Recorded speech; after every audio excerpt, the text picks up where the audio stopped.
Welcome back, guys. Dots23 here, back again with some knife therapy. Today's knife we'll be talking about is the Boker Plus Bull Pup. This is a Charles Marlowe design drawn from his Squall folder. The Squall is a much bigger model.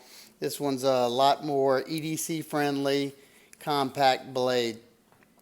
The price point of this blade comes in around the $100 marker, depending on where you get it from. The specs on this real quick are, you got a beautiful clip point blade. As if you know, if you watch my channel, I'm a sucker for a nice clip point. It's got VG10 steel, which I'm not a huge fan of VG10, but Boker seems to do it right. It's not like Spyderco's soft VG10. It holds an edge pretty well, and I have no complaints with it. It has a very fine, almost polished stone wash, kind of like on the Spyderco Bowie. I love that finish, nice and reflective. It has a single thumb stud. See, it's only on one side, and it's got that ramped, just like the Kershaw Blur. This one's done right. As you see the cutout right here, your thumb goes right to it, and boom. And I don't know if you noticed that action, but it is phenomenal. It's super smooth. Pretty sure it's on phosphor bronze washers. And it's definitely phosphor bronze. Now, whether it has any kind of Teflon on top of that, I'm not 100% sure. But definitely smooth action. You can pop it out, or you can slowly roll it open. You can see on this side of the blade, you have your model number, Boker Plus. And on this side, you got your VG10 and your Marlowe knives maker's mark. Another thing just now saw, it's tip up, tip down, right hand only. Sorry, lefties. These bolsters are titanium. The frame's titanium. And you also have this beautifully done micarta. That's probably one of my favorite handle materials, micarta. So that's the definite plus for me on this knife. It's got jimping up here. It's more for feeling of like the indexing, but I mean, you can get a little bit of grip on it. It's not super functional, but it's there. I probably should have done this before I sharpened it up, but I've been having this knife for a good while now, so it did need a sharpening, and I polished it up. It's got a nice polished pivot. You can see my reflection in there. You got your screws holding on the bolsters and the micarta. You got a G10 backspacer. He said the liners are titanium. As you can see, let's see if I can get in there. As you can see, it's not milled out at all. So this is a hefty knife for the size. Let's get the size. Let's get that out of the way. It's coming in right at around 7.5, a little bit shy of 7.5, with about a 3 1/4 inch blade. So right in my wheelhouse. I like anywhere from 3 inch to 3.5 inch. That's what I prefer. So this one's definitely in my wheelhouse. Let's go ahead and do the weight real quick, because I know it's a rather chunky knife, being that it's not skeletonized, and you got a lot of titanium, a lot of metal here, thick blade stock. Yeah, like I thought, 5.2 ounces for a rather sharp knife. It's not a deal breaker for me, but I know some people it will be. Let's see what else. I know. Let's see. Pretty much the ergonomics on this knife. As you can see, these three fit right here, and then you got that perfect. It's really comfortable in this grip, and in the hammer grip, it's really comfortable. See, in the reverse grip, super comfortable. Your thumb just wraps right there. And something that I like to do is this grip, putting my thumb right there so I can pierce and control how far I pierce into things. It's a liner lock, and you got a generous amount to get your thumb in there. It's easy to disengage. And one thing that I do like, as you notice, they got a nice thick or decently thick liner, and there's no relief cut. I like that. It's adds some strength and rigidity. And also, look how big, let's see if I can make it where you can see. Look how big the stop pin is. It's a pretty nice and beefy stop pin. So it's a pretty stout knife. I guess the Bull Pup, you know, I think of stout, brute, you know, knife. The lanyard hole on this, you could probably fit 550. It'd be a little tough, but it's possible. You could probably do it with gutted 550. The fit and finish on this knife is superb. I don't feel any raised spots, and my card is usually, they usually have like, you can usually catch stuff, but they finished it really well. Can't really feel much in the transition right here, the bolster and the micarta. As you can see, it's sitting on top of the titanium liners. And same goes here. You got a lot of retention in this pocket clip. Nice sharp. That's going to get me into some of the cons on this knife. To start off, it will go straight ahead with the pocket clip. I don't like that sharp pocket clip. It tends to wobble around in the pocket a good bit. And the retention is outrageously strong. I can barely pick it up with my fingernails, so you can imagine what it does to the pants. It just crunches them up, and the worst is trying to pull it out of the pocket. It gets caught up real easy, and I've dropped the knife once or twice trying to pull it out. Even though you got a perfect spot right there to grab it out, it's so tight on the pocket. You know, that's an issue. A minor issue is there's no, I mean, the edges are definitely broken. It's not sharp by any means, but I would have liked to see a chamfer right there for when you're unlocking it to make it a little bit more comfortable. It's not super painful, but, you know, doing that for a long time, I usually use the fat of my thumb to unlock that.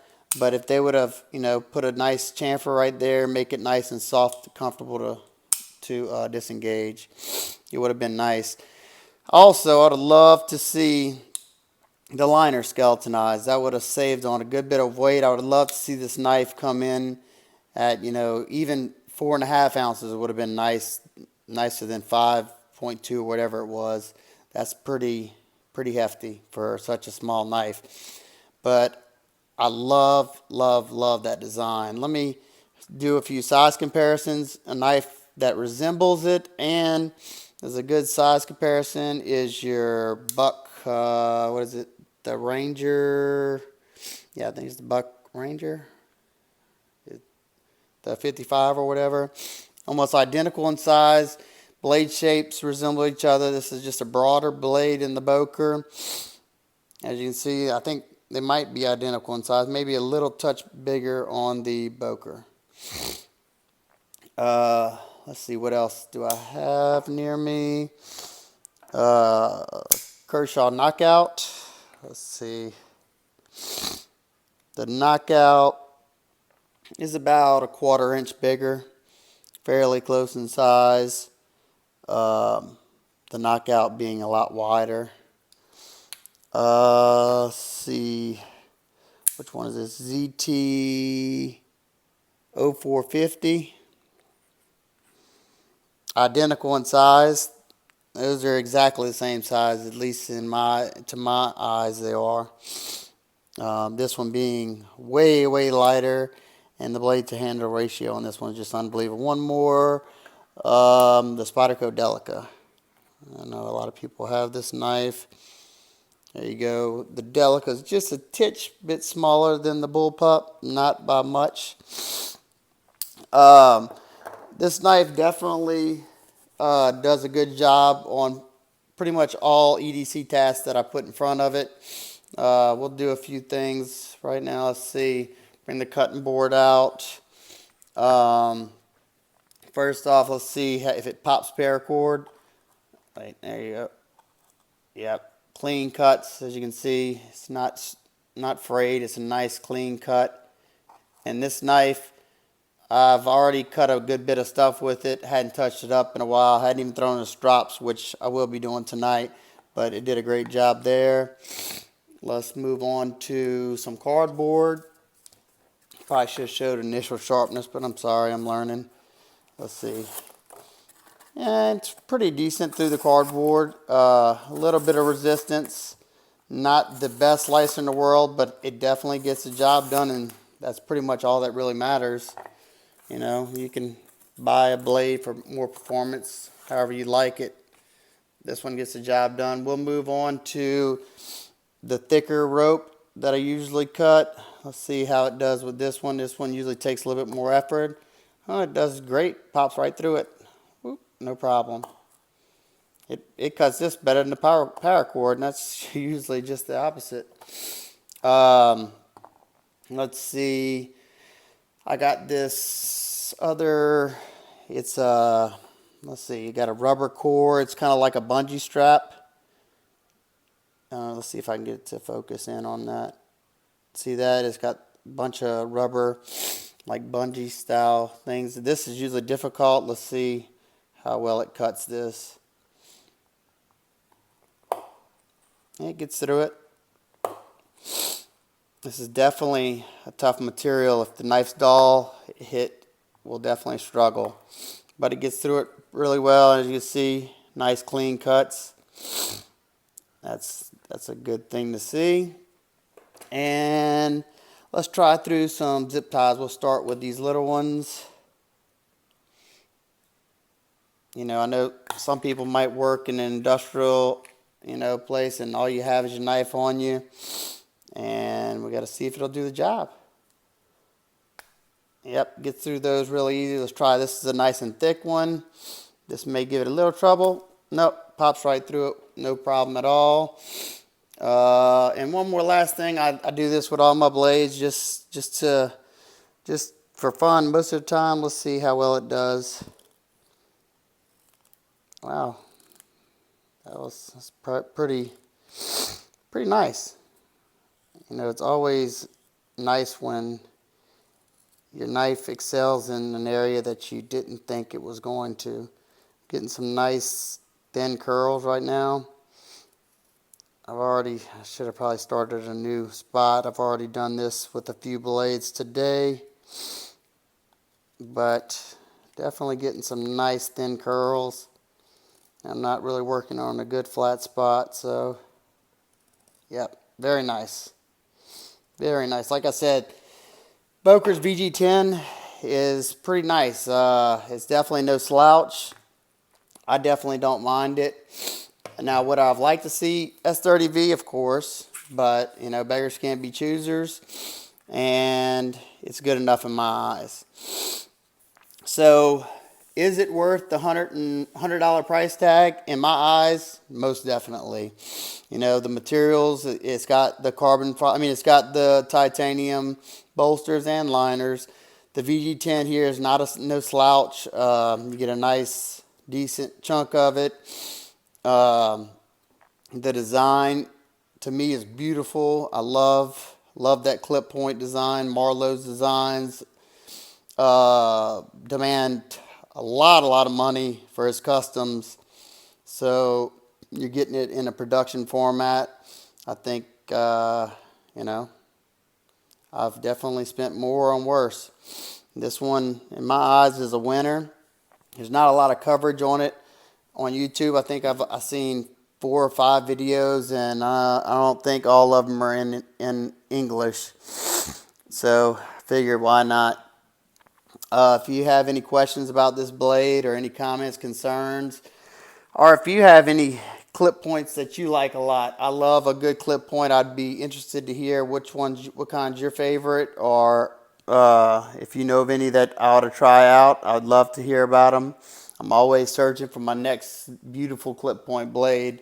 I think it all stemmed from this knife, or actually the Buck 110 when I was a kid. That just screams a manly knife to me. Especially that nice, attractive